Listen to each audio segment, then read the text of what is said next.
یہ ایک بار کا ذکر ہے، گرمیوں کا موسم تھا۔ ایک چیونٹی سخت محنت سے اپنا کھانا جمع کر رہی تھی۔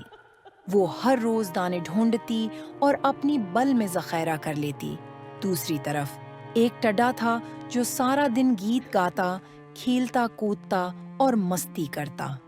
ٹھڈے نے چیونٹی کو کھانے جمع کرتے دیکھ کر مذاق اڑایا اور کہا، تم اتنی محنت کیوں کر رہی ہو؟ آؤ میرے ساتھ گانا گاؤ اور مزے کرو۔ چیونٹی نے مسکرا کر جواب دیا، میں سردیوں کے لیے کھانا جمع کر رہی ہوں۔ جب موسم خراب ہوگا اور کچھ نہیں ملے گا تو یہ ذخیرہ میرے کام آئے گا۔ سردیوں کے بارے میں ابھی سے فکر کرنے کی ضرورت نہیں، ابھی تو خوبصورت دن ہیں، ان کا لطف اٹھاؤ۔ لیکن وقت گزرتا گیا اور سردیاں آ گئیں۔ برف باری شروع ہو گئی اور ہر طرف سردی کا راج تھا۔ اب ٹڈے کے پاس نہ کھانے کے لیے کچھ تھا اور نہ ہی سردی سے بچنے کا کوئی ٹھکانہ۔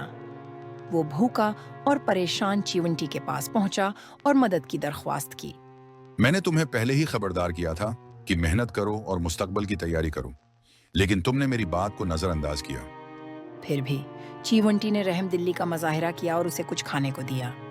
سبق: یہ کہانی ہمیں سکھاتی ہے کہ ہمیں محنت کرنی چاہیے اور مستقبل کے لیے تیار رہنا چاہیے۔